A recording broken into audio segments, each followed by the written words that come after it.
Kalau Nabi Muhammad SAW tidak pernah lakukan maulid, kenapa Anda lakukan? Apa maunya gitu loh. Tanya coba, pasti mereka bilang Nabi nggak pernah lakukan, para sahabat tidak pernah lakukan. Sampai saya pernah berkata kepada beberapa teman yang sudah sampai pada, maaf, level ustadz-ustadz, kiai-kiai, yang mereka masukkan, saya bilang, akhi, tolong datangkan kepada saya satu saja pendapat, tidak usah dari para sahabat, tidak usah dari para tabi'in. 4 orang imam saja, Imam Ahmad, Imam Malik, Imam Syafi'i, Imam Abu Hanifah, ada nggak satu saja statement mereka yang suruh buat maulid? Coba datangkan kepada saya. Tidak pernah ada, satu pun tidak ada statement mereka. Dan itu muncul justru setelah mereka meninggal.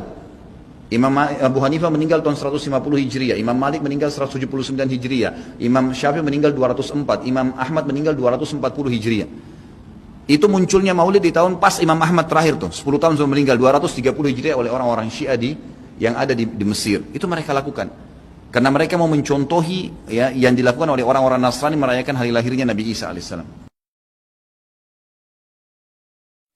Maulid itu ulang tahun, bukan ulang tahun maulid itu.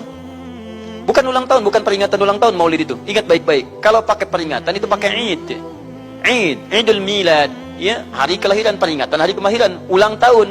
Tapi kalau cuma maulid itu waktu kelahirannya. Apa hukumnya hari kelahiran? Hari kelahiran gak ada hukumnya.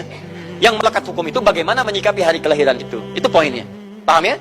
Ketika ada perbuatan melekat kepadanya, maka di situ ada hukum. Maulud itu bayinya berarti nabinya. Apa hukum maulud? Apa hukumnya Nabi? Nabi yang lahir gak ada hukumnya. Jadi kalau Anda menolak maulud dengan pengertian seperti ini, maka Anda keluar dari Islam. Kalau dalam hukum seperti ini, saya menentang maulid Nabi, berarti Anda menentang kelahiran Nabi SAW. Saya menentang maulud Nabi, berarti Anda berhadapan dengan Nabi, Anda musuh Nabi. Jadi kalau Anda dimaksudkan dengan kata maulud dan maulid, Anda tidak bisa menentangnya, bisa menerima. Saya menerima. Kenapa? Karena dalam pengertian bahasa, maulid itu artinya waktu kelahiran. Maulud artinya nabinya. Bagaimana menyikapi maulid dan maulud itu? Saya tahu nabinya dilahirkan, nabinya sudah ada. Jelas ya? Maka kemudian saya pun tahu waktu kelahirannya. Bagaimana kemudian menyikapi itu semua? Maka Masya Allah, Quran surah ke-11 tadi, 10 tadi, Yunus, ayat 57 sampai 58. Kalau sampai kemudian ke 58-nya, falyafrahu. Gembira antum. Gembira, bahagia, silahkan. Maksud tidak gembira? Nabi Isa gembira, kita tidak gembira. Ya? Nabi Ibrahim gembira, kita tidak gembira. Nabi yang tidak melihatnya gembira. Masa kita yang mendapatkan bagian Nabi tidak gembira? Jelas ya? Nabi yang mengharapkan hadir saat kedatangannya gembira. Kita yang mendapatkan kedatangan beliau walaupun tak mampu melihatnya, dan kita menjadi umatnya, masih tidak gembira? Umat dulu bukan bagian umat Nabi Muhammad, karena Nabi Muhammad tidak hadir di zamannya. Gembira dengan berita kedatangan Nabi Muhammad, padahal nabinya belum datang. Masa kita yang jadi umatnya, yang nabinya telah kemudian kita dapati walaupun tidak melihatnya, masa kita tidak ikutan gembira? Maka pertama kita mesti gembira. Maka yang kedua, bagaimana mengekspresikan kegembiraan itu. Maka contoh-contoh dari Nabi SAW, bagaimana mengekspresikan kegembiraan dengan Nabi SAW itu. Pertama, Nabi sendiri menyikapi hari kelahirannya dengan berpuasa di hari Senin. Jelas ya?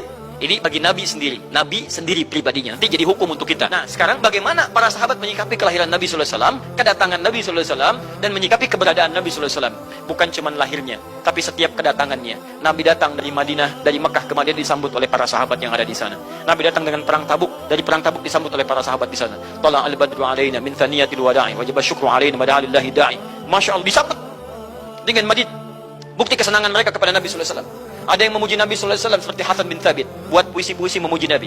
Seperti Zuhair bin Abi Salma, tadinya musuh Nabi, begitu masuk Islam memuji Nabi SAW. Ada yang lagi kemudian menghormati Nabi dengan kedatangannya, dengan mengikuti Nabi kemanapun. Nabi mencontohkan, amalkan. Nabi mengajarkan, ikuti. Masya Allah. Begitu Nabi meninggal, diabadikanlah kemudian nilai-nilai penghormatan itu. Ada yang menulis sejarah tentang Nabi.